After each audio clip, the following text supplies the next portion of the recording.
Here's the second step to achieve good communications. We have finally gotten to it. After you've got something good to say, number 2 is obvious. Learn to say it well. Once you've got the information and the awareness and the understanding, the knowledge, now the key in good communication is how to translate it into meaningful words, emotions, feelings, phrases, sentences, paragraphs. It's very important now to be able to translate it. Learning to say it well. Now, this is a whole subject in itself. This is worth a weekend of study. Let me just give you a short list of suggestions on learning to say it well. Number 1, repetition. It just takes practice. I don't know any substitute for the practice.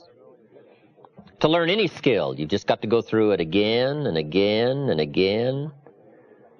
My first attempt at lecturing, especially outside my own comfortable business circles, was pretty tough.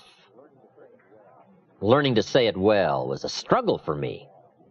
But I kept at it and kept at it. And now I've gotten better. I do one seminar called Challenge to Succeed. It's about 4 hours long, and I can do it without any notes. Every once in a while a person comes and says, you lectured this evening for 4 hours without any notes. How can you do that? I said, it's very simple. I've done it a few thousand times. We call that simplicity. You just do it over and over and often.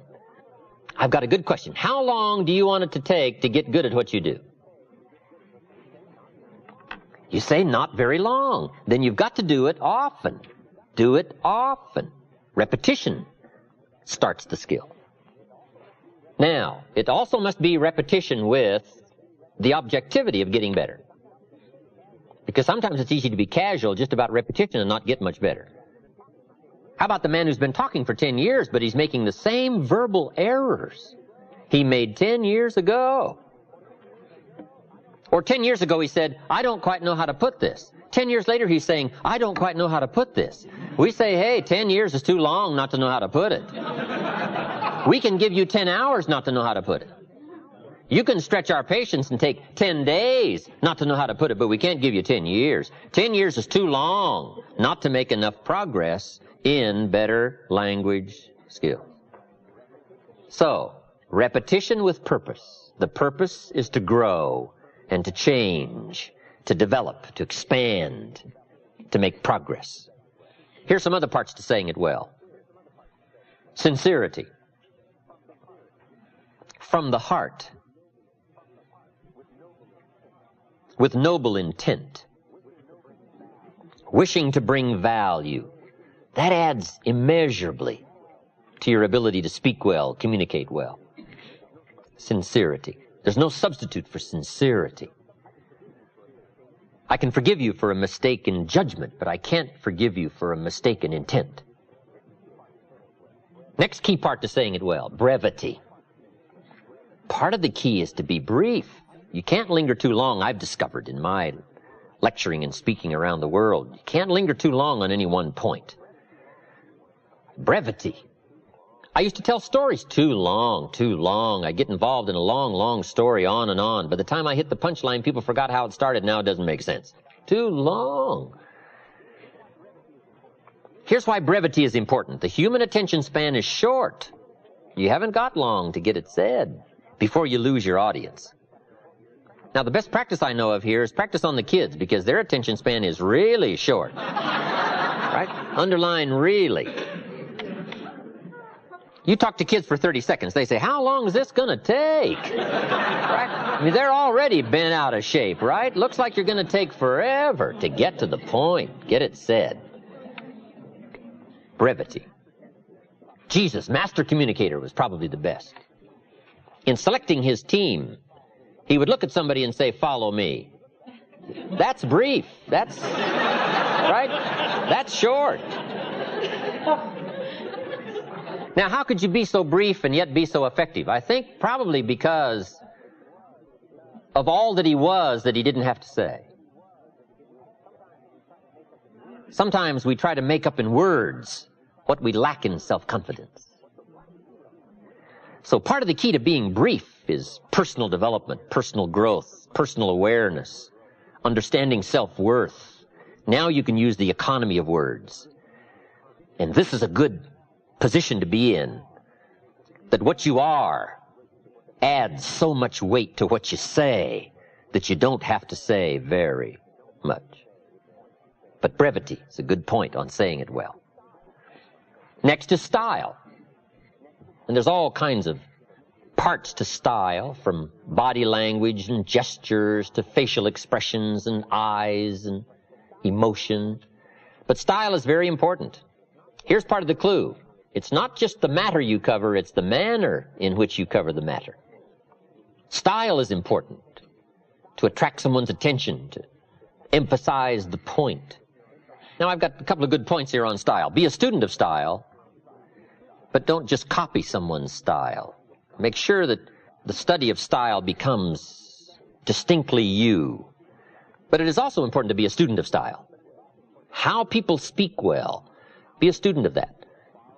And then borrowing bits and pieces from people you admire and the way they can communicate. Then make sure that all of that blended into you becomes your own distinctive style. But style is very important. Now, there's a variety of styles. Ancient story tells us of John the Baptist had a unique style. He came out of the desert dressed in camel's hair, and his diet was grasshoppers and wild honey. And he screamed and yelled and thundered curses on the king and other people. That was his style. They came to see John, I'm sure, right? I'm sure the word was out. You got to come and see this guy. Not just what he said, but his style, I'm sure, was something to watch. So John had a unique style. Jesus, I'm sure, had probably a whole different style. But style is important, to become uniquely John or to become uniquely you. But it's important to study your own style and say, how am I coming across in style?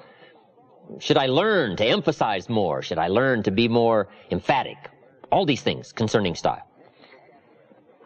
Next is vocabulary. Saying it well is proper choice of words. To build my early vocabulary, I used to put 3 or 4 words I didn't know on a card, put it up on the sun visor on my car. Back in those days, I traveled a lot by car. Sure enough, by the end of the day, I'd mastered 2 or 3 words. Vocabulary. Some of my friends took a survey among prisoners in New England several years ago. They made a very important discovery, some rehabilitation program they were working on. But here's the discovery they made. There's definitely a relationship between vocabulary and behavior. The more limited the vocabulary, the more tendency to poor behavior. Isn't that amazing? That vocabulary would affect behavior? Now, if you think about it for a while, it makes sense. Here's why. Vocabulary is a way of seeing. One reason for vocabulary is to interpret what we see, to interpret what we hear. The vocabulary of the mind grapples with the words and the images that come to our mind. Now, if you've got a poor set of words and skills and tools with which to interpret, you can imagine the errors and the mistakes you'll make in judgment.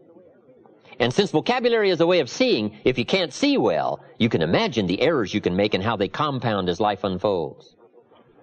We do 2 things with vocabulary. We interpret and we express. The words we have are the only words available to us. The words we know are the only tools available to us to, number one, interpret what's going on, to interpret what's being said, and to express your heart and your mind. Now, if you can't interpret well, and if you can't express well, you can imagine what a deterrent that is to the good life. And the extra treasures, the extra feelings, awareness, riches, power, influence. So it's very important to have a good vocabulary. So I would ask you, one of the most important books in your library should be the dictionary. Just go through the dictionary. The words are fascinating, their origin and where they came from. Vocabulary. Now here's the last part on saying it well. Don't forget to say it. Practice the art every chance you get. And try to say it well. It's easy to be lazy in language all day and not practice the gift and the art. Then when it comes time to make an important talk, to appeal to a child. We're missing the words and missing the sharpness and missing the vocabulary simply because we lack the practice of doing it every day. If you want to get good at communication, you have to be aware of doing it every day as a practice session of getting better, so that when the real important occasions arise, you will have the gift and you'll have the style, you'll have the sharpness and the clarity and the substance and the emotion. I have a key phrase for you. Actions are no substitute for words. Don't fail to say it. Now, we've heard the old expression, words are no substitute for action. That's true. Talk, talk, talk, never act. That's not good. But this also isn't good. Act, act, act, and never talk. We must be gifted with words if we want the full treasure of life. So practice every occasion you get. It's okay to send somebody flowers, but don't let flowers do all your talking. Here's why. Flowers have a limited vocabulary. About the best flowers can say is, you remembered. That's about the best. Or, you care. That's about all. Flowers don't say, you do incredible things to me. Nobody in this world affects me like you do. Now, see, flowers talk, but they don't say that. That you got to add in the card. Right? That you got to add in person. So the next time you give flowers, say, just so my flowers won't do all the talking, let me add, and then put the gift of words to work to go along with the activity. And you will start to sense this whole growing excitement about using language to affect somebody, to translate feelings of heart and mind. And the response you're going to get and the results you're going to get starts growing in measurable quantities. I'm just asking you to take the extra time to engage in these arts and practices. The gift of language, communications, affecting people with words. So we've covered step 1, have something good to say. Step 2, say it well. Here's step 3 to good communications. Read your audience. It's very important to read and to pick up the signals of what's happening with your audience. Now, when I first started lecturing outside my business circles, I had some problems here. Reading my audience. I think my early audiences, they all could have left halfway through and I'd have never known it. I was so intent on what I was saying that I was a bit unconscious of what was going on out there. Then I finally learned to look up, to watch and see what's happening. We call this reading what's happening. My largest audience has been 10,000. I wasn't the only speaker. Art Linkletter, Paul Harvey, Dr. Peel, Zig Ziglar, myself. We each had an hour. But we had 10,000 people. But now that was the first time I'd ever talked to 10,000 people. Awesome event for me. You know, Paul Harvey, he didn't have any problems. Art Linkletter, he didn't have any problems.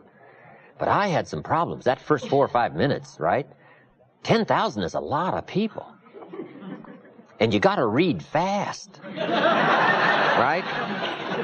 Because 10,000 people can turn on you quick. But learning to read, what's going on back there? What's happening? Now, it's also just as important to read a person, to read a child. If you want to be effective, you got to get the feedback. You've got to pick up the signals to know whether to be stronger or whether to ease off, whether to change stories, change words, change language. All of this comes by a good ability to read your audience. So let me give you some clues on reading. Number 1 is simply to listen. Part of reading is listening. You pick up a lot of clues as to what else to say, what all to say by being a good listener. From early times, I think we've learned to be a good speaker, you got to be a good listener. That's where you pick up the information, is to listen well, especially in a private conversation, a more informal conversation. Good listening habits. That's part of reading. Number 2, you got to read what you see. There's a good book called How to Read a Person Like a Book. It's a pretty good book by Nirenberg. And it's a study of body language. Now, you can't get too deeply involved in this, or you'll be so intent on reading body language that you may miss the point. But we can all, I think, use some help here. And now, some things are very obvious. You're talking to somebody and they've got their arms folded and their chin tucked down and they're frowning. That probably means, right, you got your work cut out for you. You got to reach deep into your bag of experiences and language, because this one isn't going to be easy. So some body language is fairly obvious. If you're talking to somebody and they're leaning toward the door, that probably means something, right? It means you're going to have to get with it. You're not going to have an audience long. So part of it is just being conscious, right? Body language, reading what you see.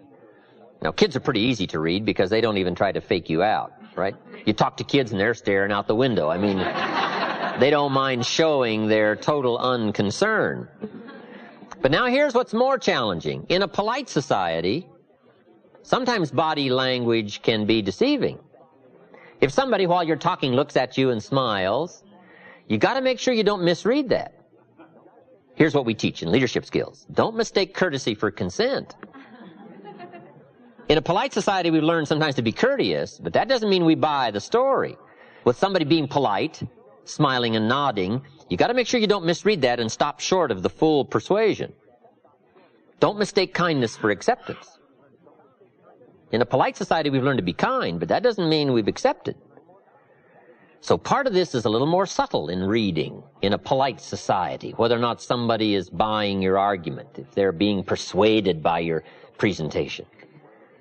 So body language, picking up those signals. Now here's the one that's probably the most effective, but it's probably the most elusive. Reading the emotional signals. This is an area probably where the women have it over the men. Picking up the emotional signals. I think men can learn these skills, but I think women have a lot of this automatically. Men can learn it, but it's something we all have to learn. Emotional signals. Picking up the signals of whether to change your language, be sharper or to be softer, to go after a problem or to ease back and give it time to soak. Part of this is just picking up the feelings, picking up the emotions, being sensitive to the situation. This is not easy stuff. This is extra learning stuff, extra skills. But this is called summit learning, for those extra measures of rewards that come from communicating by learning these extra skills. So third, very important to read your audience. How are you coming across? What is the effect? From a child to an auditorium full of people. Reading. Here's the fourth step to good communication. Number one, have something good to say. Number two, say it well. Number three, read your audience. Number four, intensity. Here now starts the power of what we say. Part of the strength of what we say is the words we choose. The greater part of the strength of what we say is the emotions that are loaded into the words. Here's what has power unmatched, words loaded with emotion. There is no greater power. Words have an effect, but words loaded with emotion have an incredible effect. My words may reach you, but if I can't touch you with my spirit, if I can't touch you with my emotions, my feelings, my beliefs, then I probably haven't affected you very much. We might describe words like a little straight pin, right? Guy buys a shirt, it's got all these little pins in it, right? If I took one of those little straight pins and I threw it at you, and it hit you in the face or the hand, you'd probably feel it, this little straight pin. That means I got you with my words. But what if I took that little straight pin and wired it to the end of an iron bar? And I let you have it with that. See, I can drive the pin through your heart.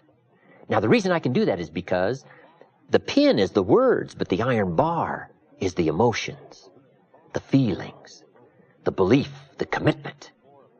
All that I am, if I can put more of what I am into what I say, no telling what miracle I can wrought. No telling how much of an effect I can be. Real persuasion comes from putting you into what you say. But now here's part of the clue, and we call these extra refinement of leadership skills. Learning to measure your emotions. That's very important to learn to measure your emotions. We teach, don't shoot a cannon at a rabbit. It's effective, but you got no more rabbit. It's called too much firepower for the occasion. You don't need an atomic explosion for a minor point. Enough, but not too much. We call this understanding how to measure the flow of your emotions to cover a point Okay, but if it needs heavyweight stuff, you reach and get it. If it needs a milder approach, you learn how to measure it in milder, easier terms. But it's very important to measure your emotions, your feelings. Now, what do we mean by intensity and emotions? Here it is. All of your experiences and how they've affected you. That's the sum total of your emotional content. Where you've been and what you've heard and what you've seen and who you've met and this whole panorama of life experiences for you up until now and how you felt about all that. That we call the sum total of your emotions. Now, the key is to learn how to measure all that and put it in effective amounts into the words you choose. So here's the key to effective communications. Well-chosen words loaded with well-measured emotions. In the gift of a performance of an actor or an actress, the splendid performance comes from knowing with skill how to use language and how to use emotions. When the time calls for it, emotions kept close to the surface, put into well-chosen words, can make the most dramatic effect on somebody's mind and somebody's heart. You can't believe the extent of your reach if you will engage in some of these communication skills.